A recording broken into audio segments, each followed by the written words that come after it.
An orphan girl sold the last thing her dead mother left behind. A beautiful wrapper she swore she would never part with. She sold it to save a dying stranger in the forest.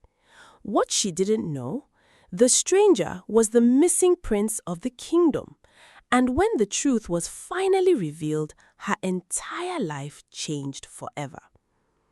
Before we continue, let me ask you something. Could you sell the last gift your late mother left for you just to save a complete stranger? Don't forget to subscribe. Now, let's continue. Chinelo sold the last valuable thing her dead mother left behind. A beautiful wrapper she had sworn never to part with. She sold it to save a dying stranger she found in the forest. What she didn't know was that the stranger was not a poor traveler. He was the missing prince of the kingdom.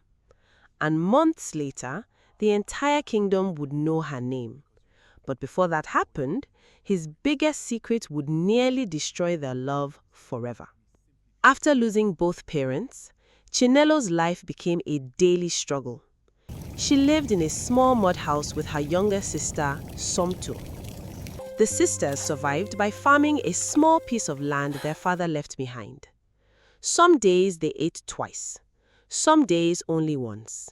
Yet, despite their hardship, Chinelo remained kind. That kindness was about to change her life forever. One evening, while returning from the farm, she heard a strange sound from the forest, a weak groan. At first, she ignored it. The forest was dangerous. Robbers often hid there. But the sound came again, this time louder. Against her better judgment, she followed it. What she found made her freeze. A young man lay unconscious beneath a tree. His clothes were torn. Blood stained his forehead. He looked as if he had barely escaped death. Chinelo looked around nervously. No one was nearby. She could walk away. Nobody would know. But something in her heart refused. And that decision would change everything. Getting him home was not easy. The man was heavy. Several times she almost gave up, but somehow she managed. When Somto saw the stranger lying inside their house, she nearly screamed. Who is this? I don't know. You brought a strange man home? He would have died. Somto shook her head. One day your kindness will get us into trouble. Neither sister knew how true those words would become. Days passed. The stranger remained unconscious. Their savings disappeared. The herbs cost money. Food cost money. Everything cost money. Soon, there was nothing left.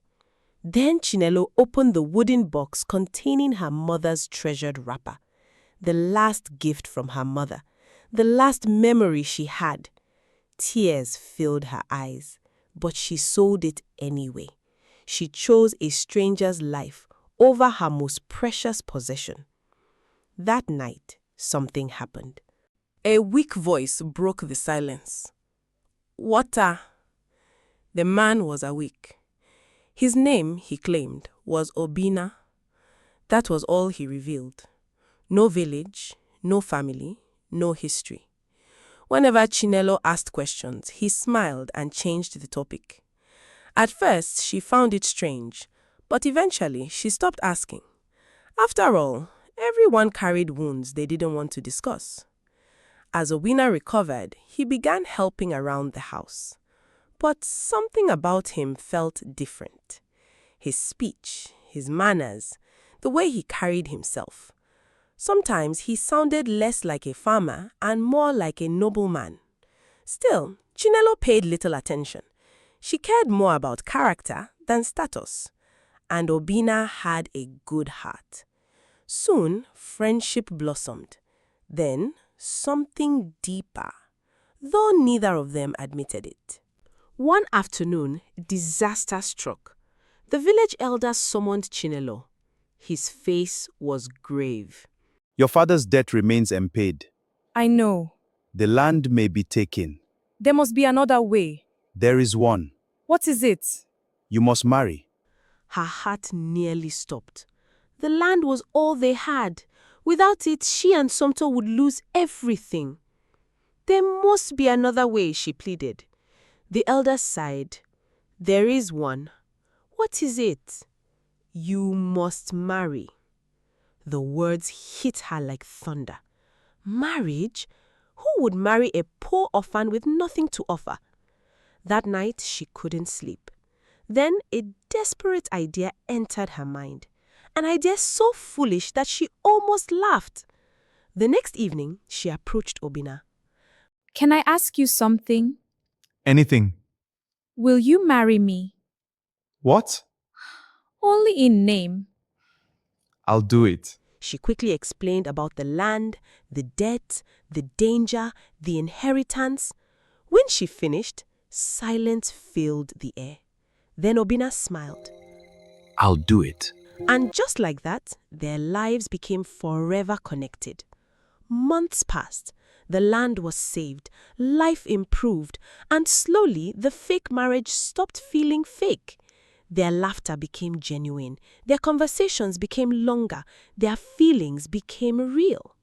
But Obina carried a secret that grew heavier every day, because he wasn't who he claimed to be. Far away, an entire kingdom was searching for him. The missing prince, the future king, the son everyone believed was dead. One evening, while fetching water near the river, Obina saw horsemen approaching. His heart stopped. Royal guards. They had found him. The men immediately recognized him. Your Highness! Quiet. The guards obeyed. They explained that the kingdom had searched everywhere. The queen mother was desperate. The king was aging. The throne needed its prince. Obina looked toward Chinelo's village, toward the small house where she waited. His chest tightened. She cannot know. The guards exchanged confused looks. Your Highness. Not yet. That night, he left only a letter. When Chinelo returned home, he was gone. All that remained was a note. My people have found me. I promised I will return.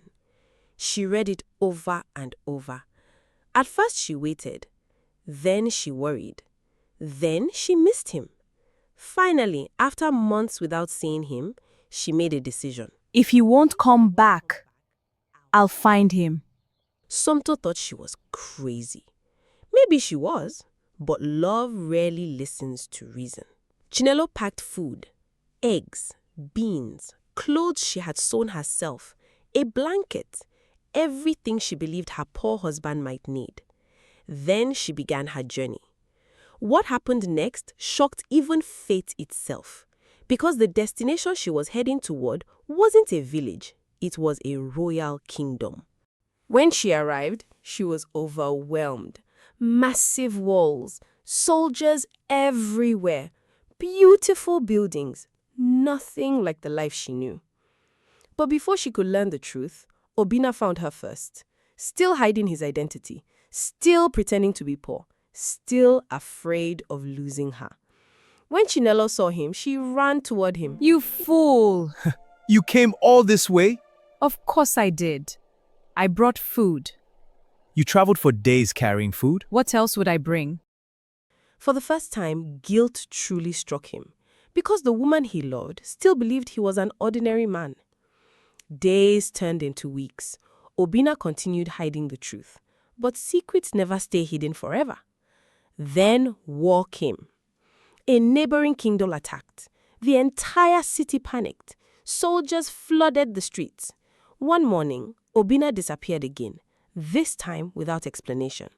Furious, Chinelo followed the crowd gathering outside the military camp, and what she saw made her heart stop.